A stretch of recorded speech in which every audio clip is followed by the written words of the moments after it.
வணக்கம் நண்பர்களே, இது VDL பிளாக்ஸ். கதை கேட்கலாம் வாங்க. சிவசங்கரி எழுதிய பார்வை அப்படின்ற குறு நாவலை தான் நம்ம பார்க்க போறோம். ரொம்ப நேரமா படிக்கிறதால கண்கள் எரிய தொடங்க சாவித்ரி புஸ்தகத்தை மூடி வைக்கிறா. டாக்டர் ராபின் குக் எழுதி இவ வாசிக்கிறது இது 2வது நாவல். முதல்ல கோமா, இப்போ ஸ்பிங்ஸ். ரெண்டுலயுமே அதீத புத்திசாலித்தனம், தைரியத்தோட கூடிய பெண்கள் தான் கதாநாயகிகள்.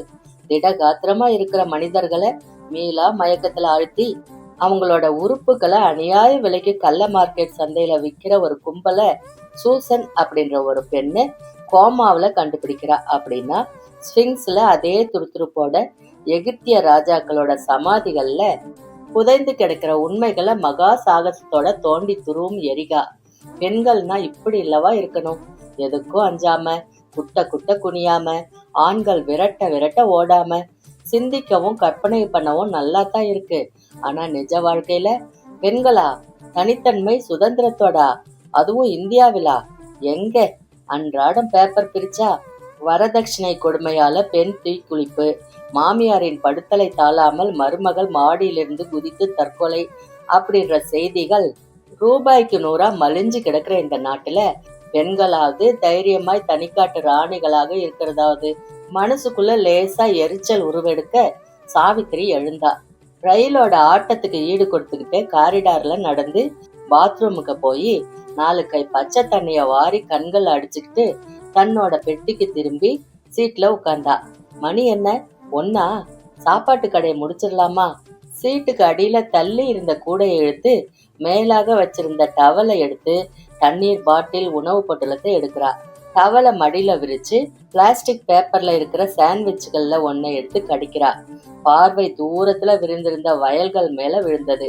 பச்சை மஞ்சள் வயல்வெளிகள், அதில் நீலமும் சிவப்புமா புடவைகள் அணிந்த பெண்கள் குனிந்து களை எடுத்துக்கிட்டு சாய்ந்த கதிர்களை அறுத்துக்கிட்டு. ரயிலோட வேகம் குறைஞ்சிட்டு மாதிரி தெரிய சாவித்திரி ஜன்னல் வழியே எட்டி பாக்குறா. கொஞ்சம் கொஞ்சமா வேகம் குறைஞ்சு போய் மெதுவா ஊர்ந்த ரயில் கொஞ்சம் நீளமா கத்திட்டு ஒரு குழுக்களோட நின்னுச்சு. சிக்னல் விழலையோ? சாண்ட்விச்சை சாப்பிட்டு முடிச்சதும் ஜன்னல் கம்பிகள் வழியா பாட்டில சாச்சு கைய கழுவிக்கிறா. டவலால வாய் தொடச்சு கொஞ்சம் தண்ணீர் குடிச்சு பாட்டில மூடி கூடையில வச்ச பின்னால முன்னால சாஞ்சு பராக்கு பார்க்க தொடங்குறா. அங்க 7-8 பெண்கள் ஒருத்தர் பின்னால ஒருத்தரா வரப்புல ஏறி நடந்து வந்தாங்க. ஒவ்வொருத்தர் தலையிலயும் அம்பாரமாய் வைக்கோல் கட்டு. வரப்ப கடந்து ரயிலுக்கு பக்கமா நடந்து கொஞ்சம் தள்ளி இருந்த களத்து மேட்டை பார்க்க அவங்க நடந்த போது சாவித்திரியால ஒவ்வொருத்தையும் ஊன்றி பார்க்க முடிஞ்சது. பித்த வெடிப்போடு வெளுத்து போன கால்கள், வெயிலில் சதா நின்னு கருத்து சுருங்கிய தோல், எண்ணெய் காணாத செம்பட்டை தலை, நிறமே மாறிப்போன மஞ்சள் கயிறு, இடுப்பில் செருகப்பட்ட குறுவால். அவங்கள பார்க்கும்போது சாவித்திரிக்கு பாவமா இருந்துச்சு. களத்து மேட்டுக்கு போன உடனே பெண்கள்ல ஒருத்தர் 2 பேரு பக்கத்துல இருந்த அரச மரத்தடிக்கு போய் ஏனையில ஆடிக்கிட்டு இருந்த குழந்தைகளை தூக்கி ஒரு பக்கமா உட்கார்ந்து பால் தர முற்பட்டாங்க. பாவம்னு நினைச்ச அந்த பாவ உணர்வு இப்ப கோவமா மாறுச்சு.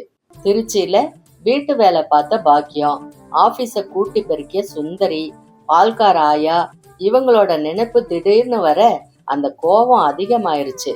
பாக்கியத்துக்கு குடிக்கார புருஷன், சுந்தரிக்கு வப்பாட்டிய வீட்டுக்கே கூட்டிட்டு வந்த மனுஷன், கணவனை இழந்த ஆயாவுக்கு படிப்பு ஏறாத உதவாக்கற பிள்ளை.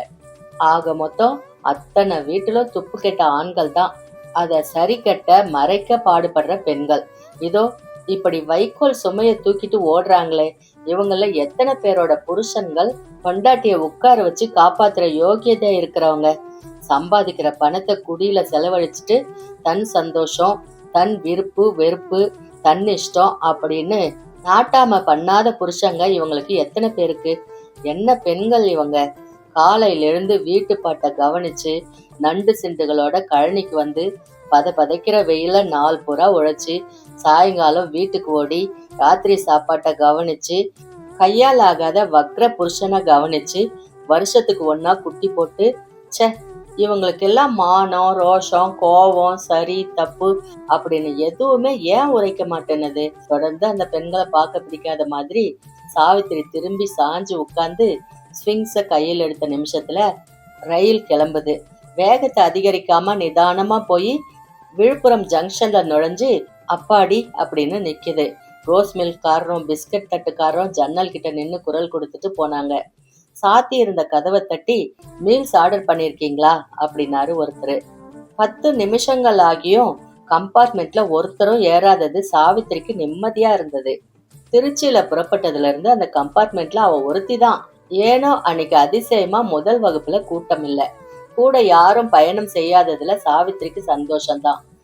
தொணன்னு பேசி பிடுங்காம புஸ்தகம் படிச்சோமா, தூக்கம் வந்தா காலை நீட்டி படுத்தோமா அப்படின்னு பயணம் செய்யறதுல இருக்கிற சந்தோஷம் வேற எதுல இருக்கு? வண்டி புறப்பட 5 நிமிஷங்க இருக்கும்போது வேக வேகமா நடந்து வந்த ஒரு பெரியவர் சாவித்திரி உட்கார்ந்திருந்த ஜன்னல் கிட்ட நின்னு உத்து பாக்குறாரு. அப்புறம் தலைய திருப்பி, இங்க வா மாலதி, இந்த பெட்டி வசதியா இருக்கும், துணைக்கு ஒரு அம்மா கூட இருக்காங்க, போர்ட்டர் சாமான் எல்லாம் இதுல ஏத்து அப்படின்னு குரல் கொடுத்து விரட்டுறாரு. அடுத்த நிமிஷம் போர்ட்டர் ஒருத்தன் சாமான்களோட பெட்டிக்குள்ள நுழையிறான். 2 பெட்டிங்க, படுக்கை, 4 கூடை, 2 பெரிய தகர டின்கள், பின்னாலேயே 25 வயசு பெண் ஒருத்தி. அவ கைய பிடிச்சுக்கிட்டு 3 வயசுல ஒரு துருன்னு ஒரு குழந்தை. சாமான் எல்லாம் சரியா இருக்கா மாலதி? கீதா குட்டி, விஷமம் பண்ணாம பர்த்ல ஏறி உட்காரு. போர்ட்டர் இங்க வா, நான் கூலி தரேன். கூலி கீழே இறங்கி போனான். ஓடி வந்த ஆயாசம் நிறைஞ்ச குரல்ல சாமான்களை எண்ணி சரி பார்த்த மாலதி ஜன்னலை நெருங்கி உட்கார்றா. ட்ரெயினை விட்டுடுவோமோன்னு நினைச்சு பயந்துட்டேன்ப்பா, எப்படியோ வந்து புடிச்சிட்டோம். இல்லைன்னா எக்மோர்ல காத்துட்டு நிக்கிற அவருக்கு யார் பதில் சொல்றது? என்னமோ ஏதோன்னு தவிச்சு போயிடுவாரு. அப்பாக்காரர் மென்மையா சிரிக்கிறாரு. மாப்பிள்ள தவிக்கிறாரோ இல்லையோ, உன் தவிப்பு தான் பெருசா இருக்கு. கல்யாணத்துக்கு வந்தவ இன்னும் ஒரு வாரம் இருந்து உடம்ப பாத்துக்கிட்டு போகலாம். கோயில்ல கும்பாபிஷேகம் வருது, இருன்னா கேட்காம புறப்படுற.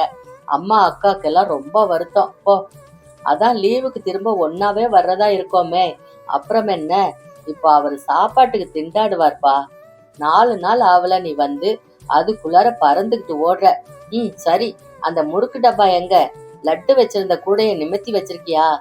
கூடையில தானப்பா மாவடு பாட்டில் இருக்கு. உங்க அம்மா போடுற மாவடுக்கு தனி ருசின்னு அவர் சொல்வார். கொட்டாம பத்திரமா எடுத்துட்டு போகணும். மாப்பிள்ளைக்கு பிடிக்கும்னு பருப்பு பொடி செஞ்சு மேலாக வச்சிருக்கிறதா அம்மா சொன்னா, பார்த்து எடுத்து வை. ஆகட்டும்பா, உடம்ப பாத்துக்கங்க. அம்மாவும் நீங்களும் ஒரு நட மெட்ராஸ்க்கு வாங்கல. தலையாட்டின அப்பாக்கார சாவித்திரி பக்கம் திரும்பினாரு. நீங்க மெட்ராஸ்க்கு தானேங்க? ஆமா, சரியான துணை இல்லாம இவளையும் குழந்தைய அனுப்புறமேன்னு கவலைப்பட்டேன், கொஞ்சம் பாத்துக்குங்க. சாவித்திரி பதில் சொல்லாம இருந்தா. 25, 26 வயசு பெண்ணு இவளை பாத்துக்கொள்ள ஒரு ஆளா? சாயங்காலம் 5 மணிக்கு எக்மோர் அடைஞ்சிரும், அதுக்குள்ள ஒரு துணையா? சாவித்திரிக்கு சிரிப்பு வந்துச்சு. கஷ்டப்பட்டு அடக்கிக்கிறா. ஒரு சில நிமிஷங்களா அப்பாவும் பொண்ணும் பேசிக்கிறதுல இருந்து பிறந்த வீட்டுக்கு ஒரு கல்யாணத்துக்கு வந்த பெண் 4 நாள் தங்கிட்டு ஓடுறா அப்படின்றதையும், புருஷனுக்கு பிடிக்கும்னு இதையும் அதையும் மூட்டை கட்டிட்டு வந்திருக்கிறா அப்படின்றதையும் அவளால புரிஞ்சுக்க முடிஞ்சது. 4 நாள்ல திரும்பிடணும் அப்படின்றது புருஷன்காரனோட கட்டளையோ, அதுதான் கும்பாபிஷேகம் வருது தங்கிட்டு போ அப்படின்னு பெத்தவங்க கெஞ்சியும் நிக்காம ஓடுறாளோ? சொன்னபடி வராட்டா அவன் என்ன பண்ணுவான்? தலைய சீவிடுவானோ? எதுக்காக இந்த பெண்ணு இப்படி கால்ல வெந்நீரை ஊத்திக்கிட்டு ஓடுறா? அத்தனை பயமா? மாமியார் வீட்டில இருந்து விதவிதமா பலகாரங்கள் வரணும் அப்படின்றது புருஷன்காரனோட உத்தரவோ? வேணும்னா கடையில வாங்கி சாப்பிடுறது தானே, எதுக்காக வெக்கம் மானம் இல்லாம மாமனார் பணத்துல சாப்பிடணும்? ச்சே, இந்த ஆண்கள் ஏன் தான் இப்படி இருக்கிறாங்களோ, சுத்த மோசம். கல்யாணமாகி 50 வருஷங்க ஆனாலும் மாப்பிள்ளை முறுக்கோட இங்கிதமே இல்லாம நடந்துப்பாங்க. பச்சை கொடி காட்டிட்டான், உடம்ப பாத்துக்க மாலதி, ரொம்ப பலவீனமா இருக்கேம்மா, மாப்பிள்ளைய டாக்டர் கிட்ட அழைச்சிட்டு போக சொல்லு. கீதா கண்ணு, நல்ல பிள்ளையா போயிட்டு வரியா? தாத்தாவுக்கு டாட்டா சொல்லு. மாலதி சரி சரின்னு தலையாட்ட வண்டி புறப்பட்டு வேகம் எடுத்தது. கீதா அம்மா மடியிலிருந்து இறங்கி திறந்திருந்த கதவு வழியா காரிடாருக்கு போய் ஜன்னலுக்கு வெளியே கைய நீட்டுது.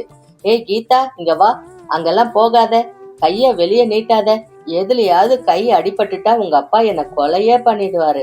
மகளை உள்ள இழுத்து மாதவி கதவை சாத்தவும் ஜன்னல் கிட்ட போன கீதா, கீதா கண்ணு, எதையாவது இழுத்து கையில அடிபட்டுக்காதமா, அப்புறம் உங்க அப்பா என்ன உண்டு இல்லைன்னு ஆக்கிடுவார்.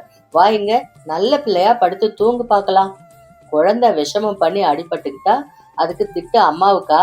அடே அப்பா, இந்த பொண்ணுக்கு அவளோட புருஷன் மேல அவ்வளோ பயம் போல இருக்கே. மகளை மடியில படுக்க வச்சு தட்டுன மாலதி சிநேகமா சாவித்திரியை பார்த்து சிரிக்கிறா. திருச்சில இருந்து வர்றீங்களா?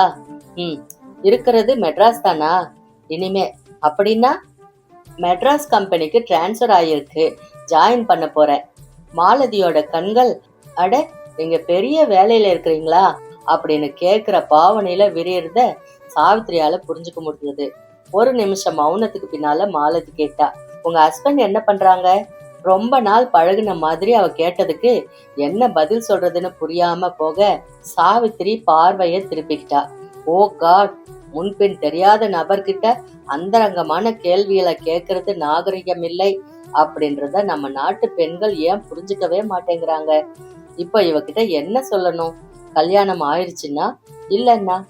பார்த்து 10 நிமிஷம் கூட ஆகாத இவகிட்ட என்ன பத்தின விவரங்களை சொல்ல வேண்டிய அவசியம் என்ன? நோ, தேவையில்லை. கண்ணுல தூசி விழுந்துட்ட மாதிரி இருக்கு அப்படின்னு முனகிட்டே புக்க மூடி வச்சுட்டு சாவித்திரி மாலதியோட கேள்விக்கு பதில் சொல்லாம எழுந்து கதவை திறந்துக்கிட்டு பாத்ரூமை நோக்கி நடந்தா. அப்படியே அவளோட நினைவுகள் பின்னால போச்சு. சாவித்திரி, ஹே இங்க பாரு. இருங்க ஒரு நிமிஷம். அது என்ன அந்த பேப்பர்ல அத்தனை சுவாரஸ்யம்?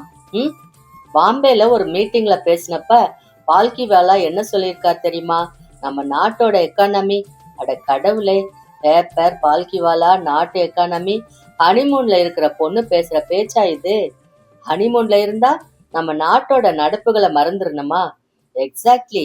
நம்ம 2 பேர் பத்தின நினைப்புகளை மட்டுமே ஞாபகத்துல வச்சுக்கிட்டு மத்தது எல்லாம் அடியோட தலைய சுத்தி தூர எரிஞ்சிடுறது தான் ஹனிமூனிங் கப்பலுக்கு லட்சணம். அது சரி, இந்த இங்க பிசினஸ் வேணாம், பேர் சொல்லி கூப்பிடுன்னு நான் சொன்னதை மறந்துட்டியா சாவித்ரி? உங்களை என்னால புரிஞ்சுக்கவே முடியல. பேர் சொல்லி கூப்பிடுன்னு சொன்னீங்களேன்னு அன்னைக்கு ரவின்னு கூப்பிட்டா என்னமோ தப்பு பண்ணிட்ட மாதிரி முறைச்சிங்க. இப்ப இப்படி சொல்றீங்க. Honestly I can't understand you. ஓ அதுவா சாவித்ரி? பேர் சொல்லி கூப்பிடுன்னு சொன்னதுக்காக எங்க அப்பா அம்மா முன்னால நீ ரவின்னா எப்படி? அவங்க அந்த காலத்து மனுஷங்க, ஒண்ணு கெடுக்க ஒன்னா புரிஞ்சுப்பாங்க. தனியா நாம இருக்கிறப்போ அப்படி இல்ல பாரு. இப்ப ஹனிமூனுக்கு வந்திருக்கோம், தனியா இருக்கோம்.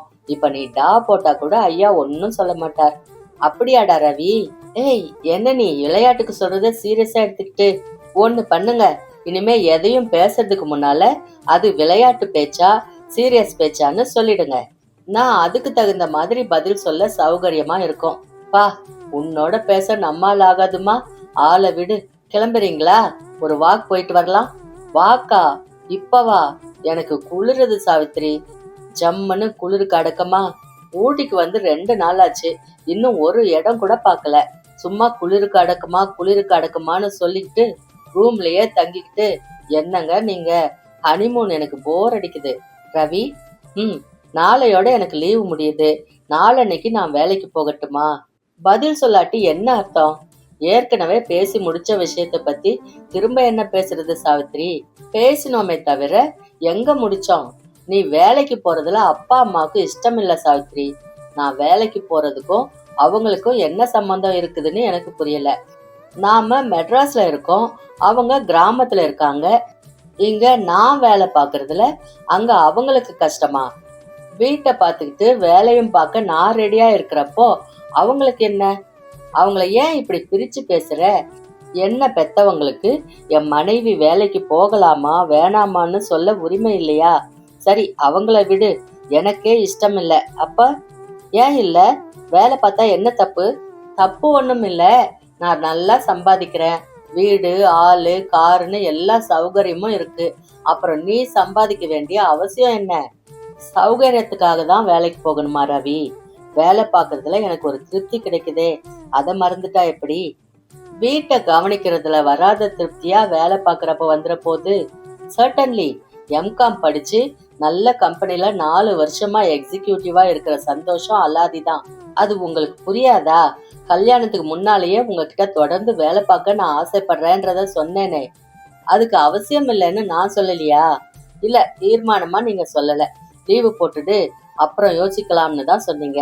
ஓகே, இப்ப முடிவா சொல்றேன், நீ வேலை பார்க்கறதுல எனக்கு இஷ்டம் இல்ல. எனக்கு இருக்கே. ப்ளீஸ் ரவி, எனக்குன்னு ஒரு சாட்டிஸ்ஃபேக்ஷன் வேணாமா? சொன்னா கேட்க மாட்டேன்ற, அப்புறம் உன் இஷ்டம். Hello Savitri here. Hello darling, பிஸியா இருக்கியா? சொல்லுங்க. சாயங்காலம் 1 மணி நேரம் முன்னால சொல்லிட்டு கீழே இறங்கி வந்துடு, நான் வந்து பிக்கப் பண்ணிக்கிறேன். டிரைவின் போயிட்டு அப்படியே தேவிக்கு போயிடலாம். முக்கியமான ஸ்டேட்மெண்ட் ஒன்று தயார் பண்ணணும் ரவி. நாளைக்கு பார்த்துக்க கூடாதா? Gantt you skip it today please? Savitri, தூக்கம் வருது ரவி, கண்ணை திறந்து பாரேன். ஓ please, I am very tired. ஆஃபீஸ்ல இன்னைக்கு எக்கச்சக்க வேலை. ஏய் ஏய் முழிச்சுக்க, ஆஃபீஸ் போக வேணாம்னா கேட்க மாட்டேங்கிற. வேக்கப் தாலே. என்ன ரவி, ஒரு நாளை போல இப்படி தினம் தூங்க விடாம தொந்தரவு பண்றீங்க? கல்யாணமாகி 6 மாசம் கூட ஆகாதப்ப பொண்டாட்டிய தினம் 8 மணிக்கே தூங்க விடுறவன சரியான அசடுன்னு சொல்லுவாங்க தெரியுமா? சாவித்ரி, உனக்கு ஒரு கிஃப்ட் வாங்கி வந்திருக்கேன். என்னன்னு கெஸ் பண்ணி பார்க்கலாம். இன்னைக்கு என்ன விசேஷம்? கிஃப்ட் வாங்க. விசேஷம் இருந்தா தான் வாங்கி தரணுமா? இங்க பாரு, பிடிச்சிருக்கா? Garden chiffon sorry. ஓ பியூட்டிஃபுல். ஆமா, இது யாருக்கு? எனக்கு தானே. என்ன திடீர் சந்தேகம்? இல்ல, என்கிட்ட இருக்கிற அமெரிக்கன் ஜார்ஜெட் புடவைய அன்னைக்கு கட்டிக்கிட்டப்போ கோவப்பட்டீங்க. இப்ப இத்தனை மெலிசு புடவைய நீங்களே வாங்கிட்டு வந்திருக்கீங்களேன்னு கேட்டேன். அன்னைக்கு அந்த ரமேஷ் உன்னை முறைச்சு பார்த்தான் ராஸ்கல். அப்புறம் அந்த பழக்கடைக்காரன் ஆப்பிள் டசன் என்ன விலைன்னு நான் கேட்கிறேன். பதில் சொல்லாம உன்னையே பார்த்துக்கிட்டு இருக்கான். Naturally I got angry. இப்போ இந்த சேரிய உடுத்திக்கிட்டா மட்டும் அவங்க பார்க்க மாட்டாங்களா? கடைக்கு அன்னைக்கு போறப்ப, ஆபீஸ் போறப்ப நீ மெல்லிசு புடவைய உடுத்துறது பிடிக்கல சாவித்ரி. அப்படின்னா இந்த புடவைய வீட்டுல உடுத்திக்கிட்டு உங்களுக்கு மட்டும் காட்டிட்டு கழட்டிடவா? ஓ காட், ரொம்ப ஆர்கியூ பண்ற. பின்ன என்ன ரவி, மத்தவங்க மனைவி ஜார்ஜெட் புடவை கட்டுனா நீங்க பாக்குறீங்க, ஆனா நான் கட்டி இன்னொரு ஆண் பார்க்க கூடாதா? இது என்ன நியாயம்? ஓகே ஓகே, விட்டுரு சாவித்ரி. என்னமோ இந்த புடவையில உன் அழகு இன்னும் கூடி தெரியும்னு சொன்னுச்சு, வாங்கிட்டேன். இஷ்டம் இருந்தா உடுத்திக்க, இல்லாட்டி வேணாம். என்னைக்கோ எப்பவோ ஏதோ மூட்ல நான் சொன்னதை வச்சுக்கிட்டு இப்போ ஆர்கியூ பண்ணாத. அடே அப்பா, என்ன கோபம் வருது உங்களுக்கு? ஆம்பளைங்க என்ன வேணா செய்யலாம், பேசலாம், ஆனா அத பொம்பளை சொல்லி காட்ட கூடாது, அதானே? இன்னொரு நாள். சாவித்ரி, எங்க இருக்க? ஆளையே காணோம். இங்கதான் பெட்ரூம்ல. என்ன இப்படி அழுமூஞ்சியா படுத்திருக்க? நான் ஆபீஸ்ல இருந்து வர்றப்ப நீ குளிச்சு அழகா ட்ரெஸ் பண்ணிக்கிட்டு பளிச்சுன்னு என்னைக்குதான் காத்திருக்க போறியோ தெரியல. நானும் ஆபீஸ் போறவதான்றத மறந்துட்டு அப்பப்ப நீங்க இப்படி புகார் சொல்றது எனக்கு பிடிக்கல ரவி. வேலைய விட்டுடுன்னு சொல்றேனே, அதை ஏன் நீ கேட்க மாட்டேங்கிற? ஓ விடுங்க, ஏதாவது சொன்னா இதுல வந்து முடிச்சிருங்க. எனக்கு தலைய வலிக்குது, கொஞ்ச நேரம் படுத்துக்கணும் போல இருக்கு. முகம் கழுவி சூடா காஃபி குடிச்சா தலைவலி ஓடிரும். கெட்டப். டிராமாவுக்கு நேரமாச்சு. டிராமாவா? இன்னைக்கு வேணாமே. Let us take rest. Show drama பார்க்கணும்னு நீ ஆசைப்பட்டதால 30 ரூபாய் கொடுத்து டிக்கெட் வாங்கின அப்புறம் வேணான்னா எப்படி? நாள் பூரா குனிஞ்சுக்கிட்டு வேலை பண்ற அசதி தான், வேற ஒண்ணும் இல்ல. குளிச்சு புதுப்புடவை கட்டி நான் வாங்கிட்டு வந்திருக்கிற மல்லிகைப்பூவை வச்சுக்கிட்டு ஷோக்கா கிளம்பு பார்க்கலாம். ஆயா கிட்ட சொல்லி உனக்கு சூடா காஃபி கலந்து மாத்திரையோட கொண்டு வரேன். இன்னொரு நாள். அட வாங்க மாப்பிள்ள, எப்ப வந்தீங்க? What a surprise. சாவித்ரி, இங்க வந்து பாரு யார் வந்திருக்காங்கன்னு. சேலத்துக்கு ஆபீஸ் வேலையா வர வேண்டி இருந்தது. ஈரோடு கிட்டத்தானே, ஒரு நட வந்து உங்களை எல்லாரையும் பார்க்கலாம்னு தான் வந்தேன். இந்த கதையெல்லாம் வேணாமாப்ல. சாவித்திரிய பிரிஞ்சு 4 நாள் இருக்க முடியல, வந்துட்டீங்க, அதானே நிஜ காரணம்? ஆமா, பெட்டி படுக்கைய காணோம். கம்பெனி வேலையா வந்ததால ஹோட்டல்ல ரூம் போட்டு சாமான்களை வச்சுட்டு வரேன். பாத்தியா சாவித்ரி, உங்க வீட்டுக்காரர் சாமர்த்தியத்தை. இங்க கசகசன்னு மனுஷங்க இருப்பாங்கன்னு உன்னோட தனியா தங்குறதுக்காக முன்னேற்பாடா ரூம் போட்டுட்டாரு. ஜம்மாயிங்க. மாப்பிள்ள, இருந்து சாப்பிட்டுட்டு சாவித்ரி அழைச்சிட்டு போறீங்களா இல்ல ரொம்ப அவசரமா? ரவி, நிஜ ஆபீஸ் வேலையாத்தான் சேலத்துக்கு வந்தீங்களா? நிஜமோ பொய்யோ இப்ப அத பத்தி என்ன? ஒரு வாரமா நீ அங்க இல்லாம வீடே வெறிச்சுன்னு இருந்தது. அக்கா அத்தான் பசங்களை பார்க்கணும் போல இருக்கு, 10 நாள் ஈரோட்டுக்கு போயிட்டு வரேன்னு சொல்லிட்டு சுலபமா நீ கிளம்பிட்ட. ஆனா நான் பட்ட கஷ்டம் எனக்கில்ல தெரியும். ஒரு வாரமா இந்த உடம்பும் முகமும் சாட்ட சாட்டியா கையும் காலும் கண் முன்னாலேயே நின்னு ஆளை விரட்டிருச்சு சாவித்ரி. அப்ப இந்த உடம்ப பிரிஞ்சு உங்களால இருக்க முடியலன்றதுதான் நிஜ காரணமா? இந்த உடம்புக்காகத்தானே வேலை அது இதுன்னு பொய் சொல்லிட்டு வந்து இப்படி ஹோட்டல்ல ரூம் போட்டு என்னை கூட்டி வந்திருக்கீங்களா? என்ன சாவித்ரி, என் வேதனை அவஸ்தை புரியாம இப்படி என்னென்னவோ கேக்குற? இங்க பாரு சாவித்ரி, முதல்ல நான் கேட்டதுக்கு நீங்க பதில் சொல்லுங்க. உங்களுக்கு என் உடம்பு முக்கியம், அதை பிரிஞ்சிருக்க முடியல, அப்படித்தானே?